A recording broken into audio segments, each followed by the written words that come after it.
Alright, a new day of wrenching, and we have a few parts that have started to come in the mail when I'm not in here working on the car and trying to get that moving forward.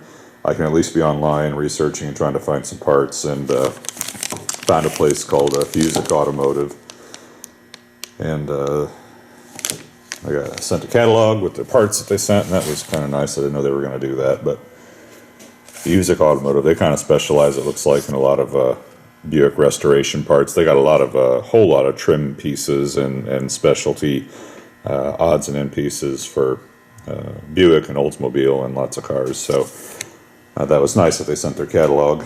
And I've got a few things that I got from them. I got a off camera here. I got a belt. It's what a truck and bus series. But if it's the right size and it's a V-belt and all the things that we need, then it should be okay.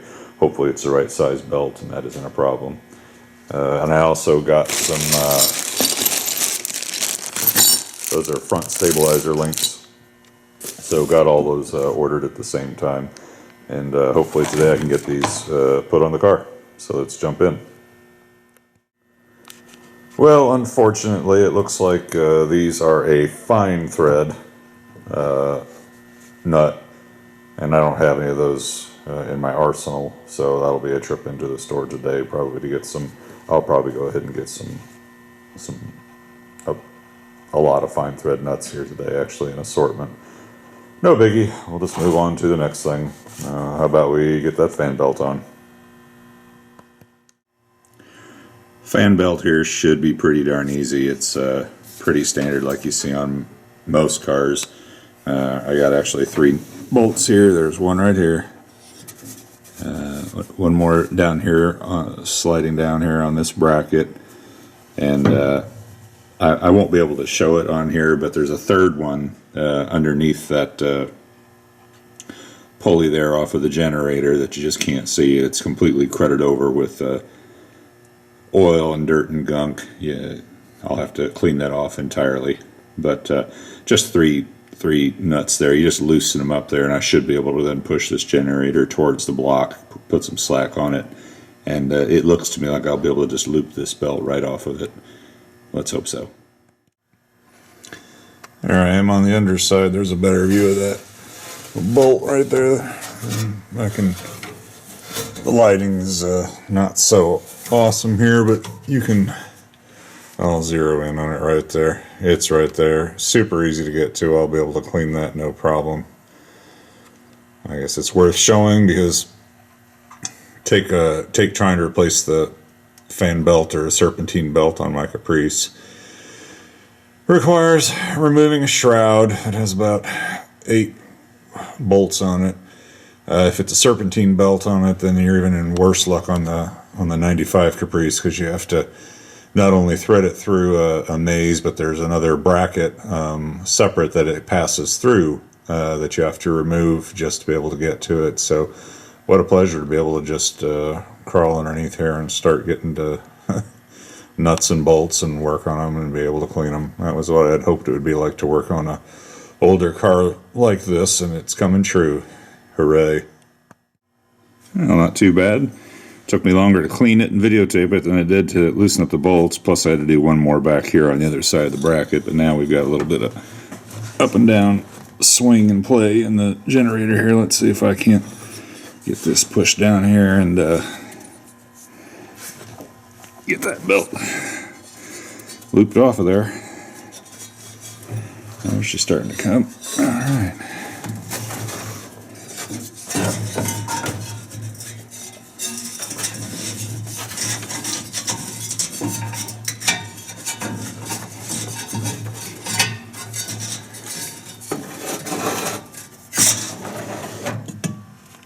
All right. Yeah, pretty checked, pretty correct.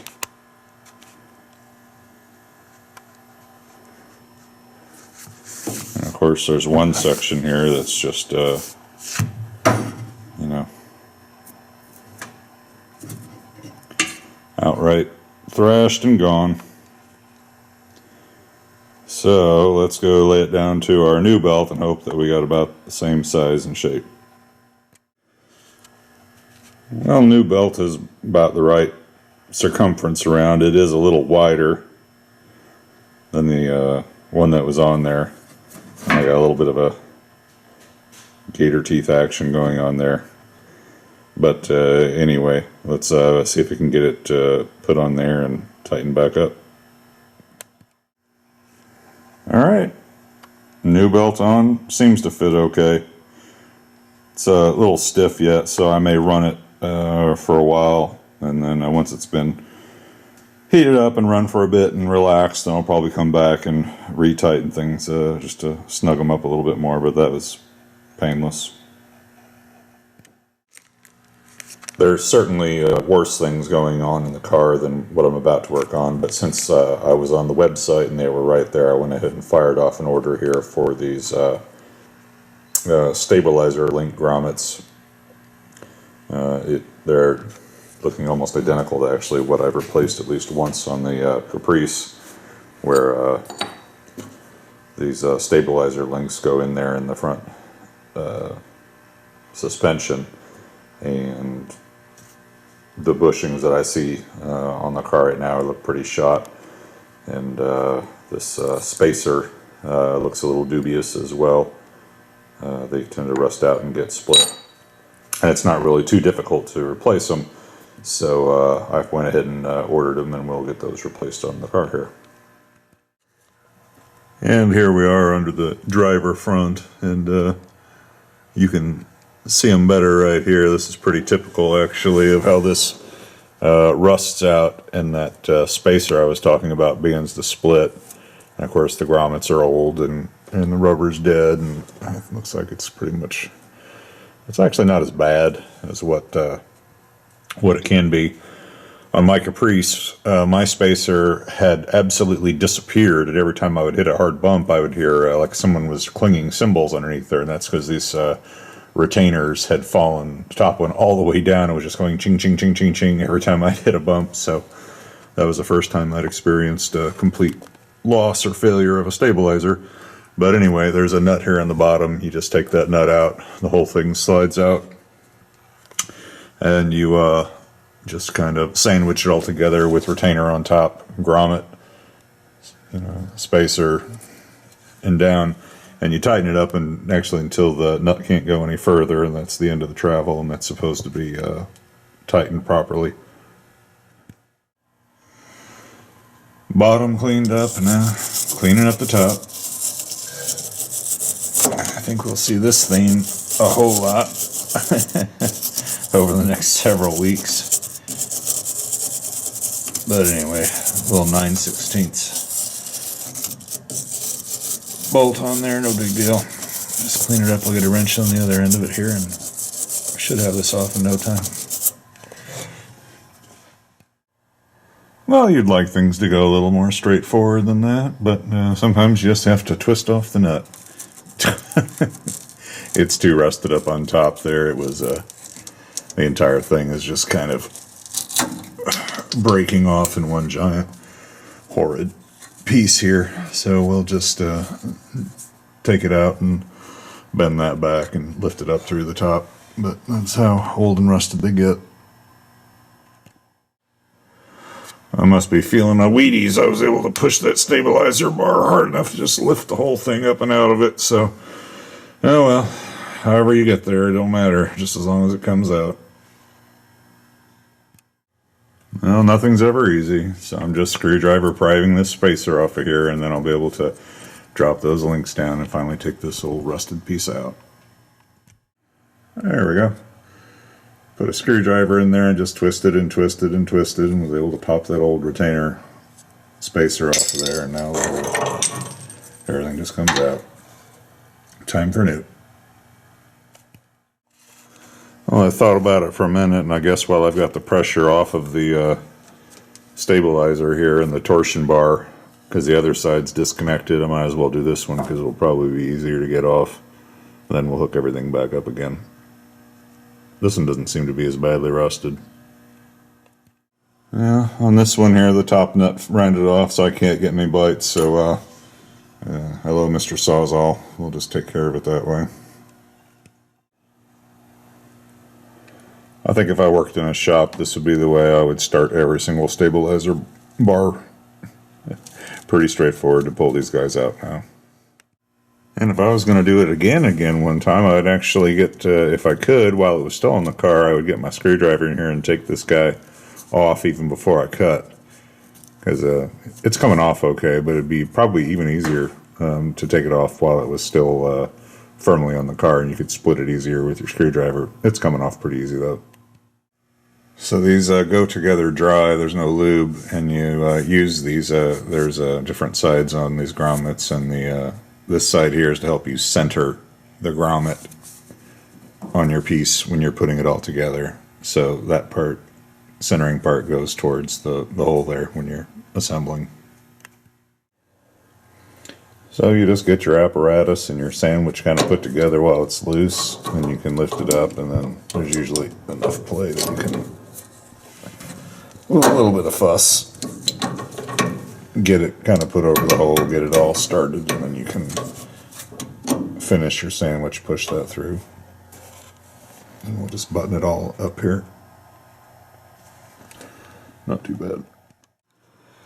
Everybody's got everything down to such a science. They give you just enough bolt, and I mean just enough to get the first 2 threads started by hand, and then you can start the process of tightening up with a socket. But really, they couldn't give you an extra even 1/4 of an inch on that bolt. Oh well.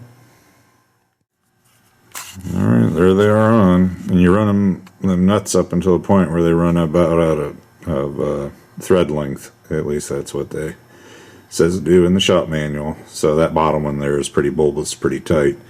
I think once the car's been dropped down and the suspension's been flexed a little bit, you'll see the other ones would start to go into about the same shape there. That's pretty far up on there, so I think I'm going to quit, at least while it's on the ground here, or while I'm underneath here. There's a good one. Pour some lights in. Anyway, installed, on, and moving on to chasing down a nut to put the rear shock links on. Alright, fine thread. There we go. Grade 8s anyway. Not that they're going to be that stressed, but might as well use good stuff. Alright, sorry for the disorienting view here, but we're at the driver's side rear of the car now. And let's see if I can get on it with some decent light. So right here, what you're looking at, that's the shock absorber right here, connection. And here's your body or frame connection to, I guess, to the shock absorber. And it's pretty well completely rusted out. I'd say that is not even connected. There's nothing there anymore. That is not good. So it is definitely time to get that replaced. I got some new links here, and I just got back, as you can see, with the bolts that I need. So let's see if we can scrape and clean and back that guy off of there, and reconnect this and make a proper Roadmaster worthy body suspension connection again, because that, as it stands, is no good. So to make more room, I took the tire off here so I could get to the suspension parts a lot easier. But I found out something pretty illuminating when I was taking that tire off right there. There's not really hardly even enough space to get that tire pulled out and backed off of that hub. With the size of the fender and clearance to the tire in there, that was tight. I was actually pushing out on the fender just to get that tire off of there. So, mental note to myself, do not be tempted to try to get wider tires for this car. It takes a narrow profile tire. You might be able to get away with a taller tire but it cannot be a wide profile tire. So good to know. We'll just keep things stock. Keep things stock. Okay. Now getting on to these suspension components, which are much easier to get to now that the wheel is off. Well, it's a little better. I was able to kind of get an angrier wire brush and knock as much of the rust off of there as I could. I'm going to leave them connected, even though I could. This piece, it just comes right off right there. It's so off, but I'll leave it connected in case I need a little some resistance when I'm tugging on these nuts. Hopefully they just go. Cross fingers. Well, good. This one came off easy. This guy down here is just spinning uselessly. I could twist it by hand here, so I'm not. It may just push right out. Actually, I'll put some pliers on there and see if it'll push out sideways, because I don't think that's threaded in there. I think it's just kind of like bushed in there, sort of. So let's see what it takes. I got lucky again by applying a little pressure with these pliers. I was able to squeeze that tight enough from the other side that it didn't spin, and was able to back that nut off of there, so we got lucky again. Alright. We got the nut off. Now I just got to figure out how to get that knocked through. Probably just hammer that through, I'm going to guess. It's just tight in there. Alright. A little bit of blue thread locker on there, and one down. Let's go to the other. Well, we got one being a little stubborn, but we'll just get the hammer off camera here and we'll knock that guy out. Alright, that went well. We are on. We got a little bit of chassis lube on the pivot side, and we're thread lockered on there, so hopefully those will stay. I'll go check my manual to see if there's actually a torque setting for them or anything like that, but hopefully they just need to be snugged up pretty tight, and then the rest of the pivot happens in the arm there. So, 2 on, that's a success. So, back to our wheel situation. Speaking to Gary Spencer, a friend of my dad's, who had some good thoughts. What I'm going to do is that tire that's on there right now, that's the junky old spare that was on there. Just wanted to see what it looked like on the clearance on the inside to see if it was a good rim.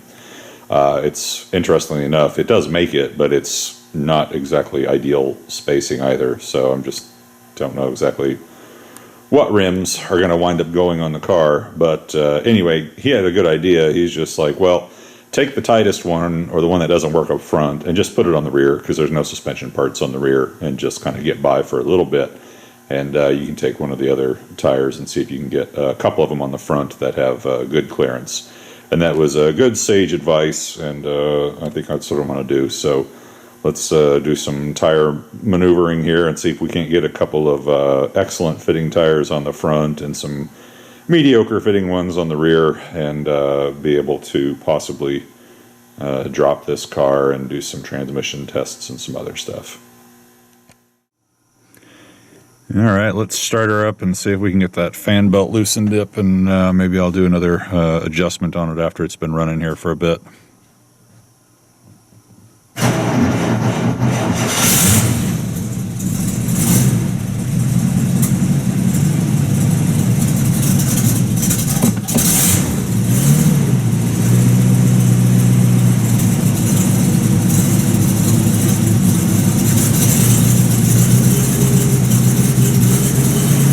She still needs a little bit of nursing on the gas pedal while I've got it first starts up here, but that's not horrific. Let's see if I can take the foot off and if she'll keep running long enough to check that fan belt out.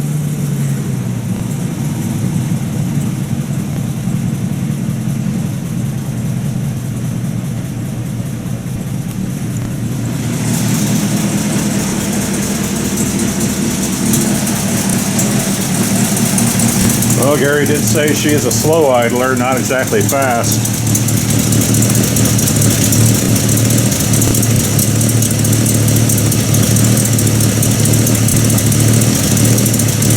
We've got some kind of tension on the belt there. It's going around. Let's let it run for a while and warm up, and then we'll shut it off, adjust up tighten up the belt a little bit there, and see if it'll actually start after it's been running for a while.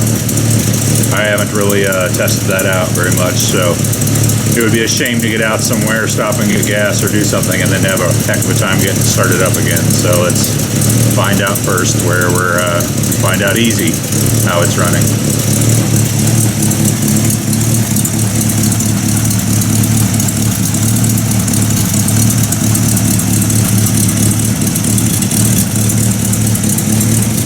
More to come. Well, the upper hose there is pretty warm, but the lower is not really that warm at all. I don't know if we're actually circulating a whole lot of water through this car.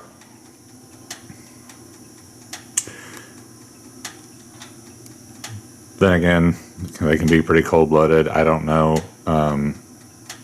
if it's got a really slow thermostat. It could be, who knows. Okay. So we'll just kind of I'll be optimistic that maybe we might take it for a drive sometime here and just kind of keep an eye on the temperatures and see how it does. It's an old car though. It may need a new water pump. We'll see. Or a new thermostat.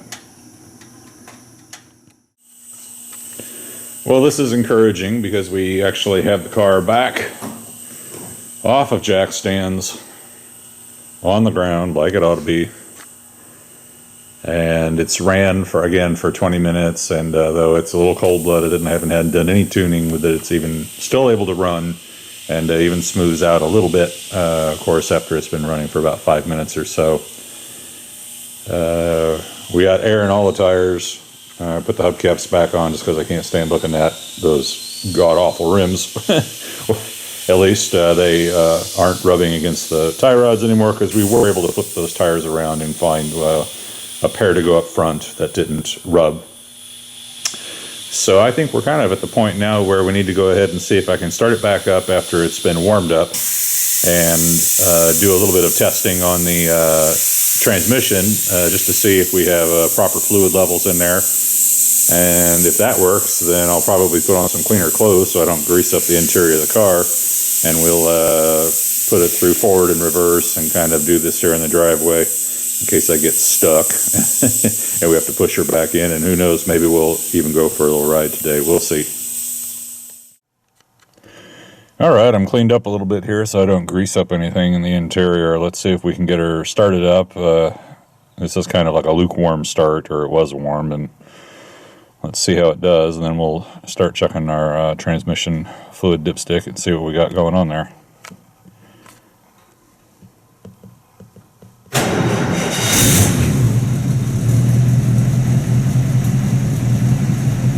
Excellent.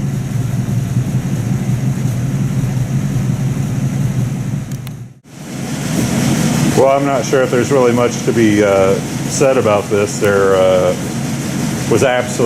no oil registering on the dipstick right now, but it's also completely stone cold. So without the transmission actually being operated and the car being driven, I don't really think we can give it a good test of what the oil level is there. So we'll just have to let it warm up a little longer, see if anything happens here, and if not, then we may have to just put it in drive and start seeing what happens if it'll go forward and back just as it is.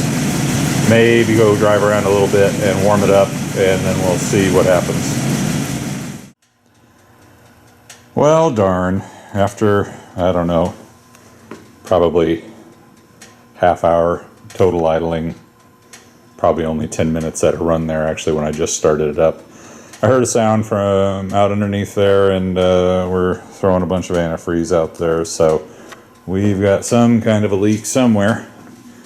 Or we're overheating slightly. I need to just find out where it's all coming from, and then we'll move on to the next things from there. But darn.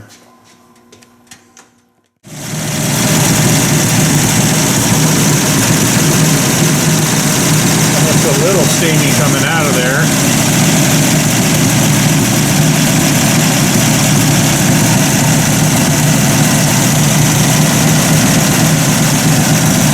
Can't hardly tell. Hold on, let's get the light on this.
It sounds like it's that sounds like boiling to me from the sound of that.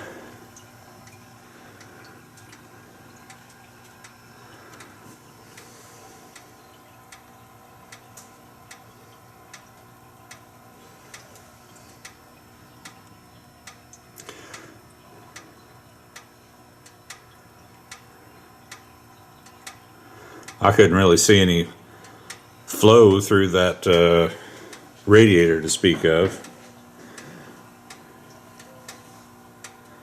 So, I think it's running too hot.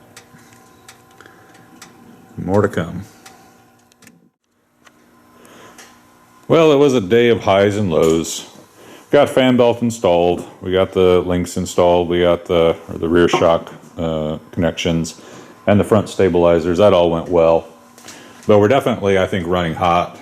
You know, I heard boiling inside the engine block there. Saw some, you know, fumes coming out the top of the cap there, and we had a puke out the tube that goes right from the radiator cap, you know, over to here. The cap is good. So, at least that's what I thought I heard. I thought I heard boiling, and looked like we were getting pretty hot coming out of the vapors coming out of the top of the radiator. So we'll move on to the next steps, which would be checking the water pump and making sure that we don't have any other blockages going on or anything else like that. More to come.